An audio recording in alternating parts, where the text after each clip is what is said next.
નમસ્કાર વિદ્યાર્થી મિત્રો, સ્વાગત છે આપ સર્વનું મારી ઇંગ્લિશ ટોક્સની આ યુટ્યુબ ચેનલ પર. ગુજરાતી ભાષા થકી અંગ્રેજી શીખવાનો ગુજરાતી વિદ્યાર્થીઓ અને ગુજરાતીઓ માટેનો મારો આ નવતો પ્રયોગ આપને કેવો લાગ્યો ખાસ કોમેન્ટ્સમાં લખશો. આજે આપણે બેઝિક ઇંગ્લિશ ગ્રામરમાં કંઈક નવું શીખીશું. આજે હું તમને બે શબ્દોથી પરિચિત કરાવીશ. એક હોમોફોન્સ અને બીજા હેટરોફોન્સ.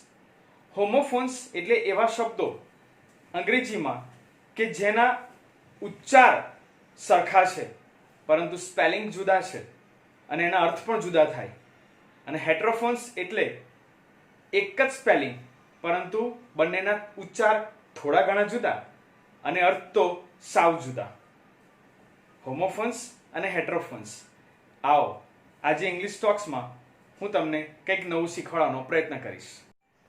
હોમોફોન્સ. Different English words pronounce the same. જુદા જુદા અંગ્રેજી શબ્દો પરંતુ એના ઉચ્ચાર સરખા. બોર્ડ. બોર્ડ BOARD એટલે સપાટ લાકડાનું પાટિયું. અને બોર્ડ એટલે થાકી જવું, કંટાળી જવું, નીરસ થવું. ફેઝ. PHASE ફેઝ એટલે વિકાસનો સમયગાળો અને FAZE ફેઝ એટલે કાંઈ ફરક ના પડવો. વેઇન. VEIN એટલે શરીરમાં લોહીનું પરિભ્રમણ કરતી નાડીઓ. અને વેઇન એટલે કોઈ એવી વ્યક્તિ કે જેને તેના રૂપ પર ગર્વ છે. અને બીજો અર્થ થાય છે વેઇનનો વ્યર્થ જવું. એર એટલે હવા જેમાં નાઇટ્રોજન, ઓક્સિજન વગેરે વાયુઓ ભળેલા છે તે. અને હેર એટલે એવી વ્યક્તિ જેના મૃત્યુ વખતે કાંઈ લઈ જઈ શકતો નથી. વાઇન.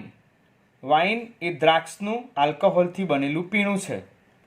જ્યારે વાઇન WHINE એ ક્રિયાપદ છે બાળહઠથી ફરિયાદો કરવી અથવા તો બાળકો જેવી ફરિયાદો કરવી. ટેઇલ. TAIL ટેલ એટલે પૂંછડી અને ટેલ TALE એટલે વાર્તા. FEET ફીટ એ ફૂટનું બહુવચન છે. FEAT ફીટ છે એ કોઈ નોંધનીય કાર્યની પૂર્ણાહુતિ બતાવે છે. CITE સાઇટ એનો અર્થ કોઈ બીજાના કહેવાથી કાંઈ લખવું. SITE સાઇટ એટલે સ્થળ.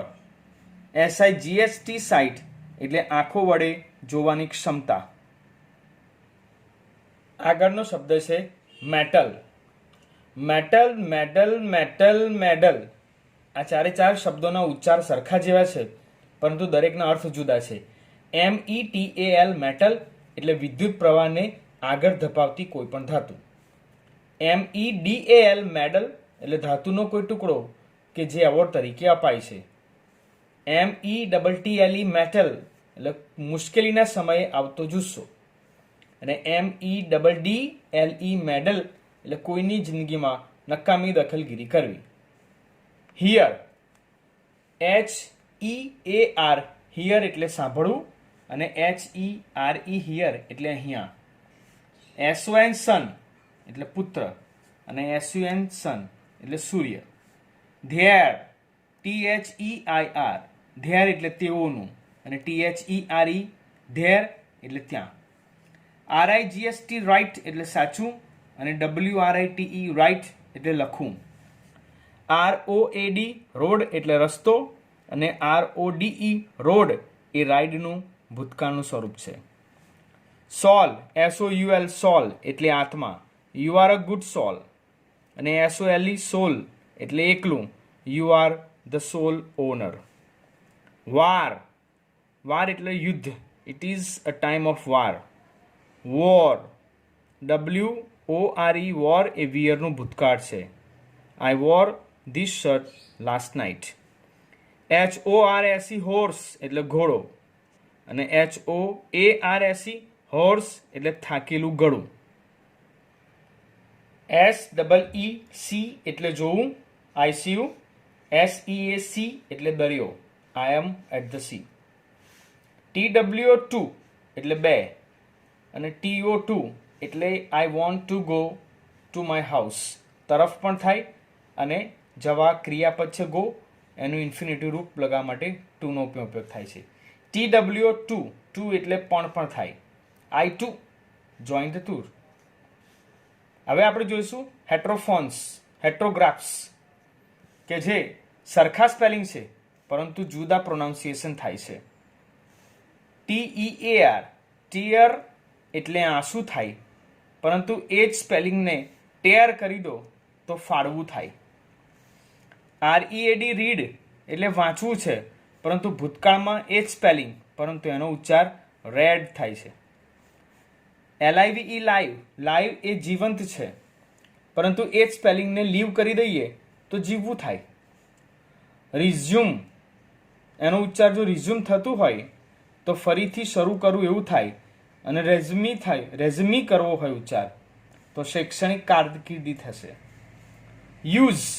યુઝ એનું સર્વનામ એ ઉપયોગ થશે, પરંતુ જો એનું ક્રિયાપદ કરવું હોય તો ઉપયોગ કરવો એમ થશે, સ્પેલિંગ તો યુઝ જ રહેશે. ક્લોઝ એટલે બંધ કરવું, અને એ જ spelling close, he is my close friend તો એ નજીકનું પણ થાય. પ્રેઝન્ટ એટલે વર્તમાન, અને પ્રેઝન્ટ કરવું, પ્રેઝન્ટ થવું, પ્રેઝન્ટ ઉચ્ચાર થાય તો રજૂ કરવું એવું થશે. ડેઝર્ટ DESERT ડેઝર્ટ એટલે રણ. ડેઝર્ટ કરીએ તો અચાનક છોડી દેવું થાય. અને ત્રીજો સ્પેલિંગ ડિઝર્ટ, જે આપણે હોટલમાં જમતા પહેલાં ઉપયોગમાં લઈએ છીએ તે ડિઝર્ટ.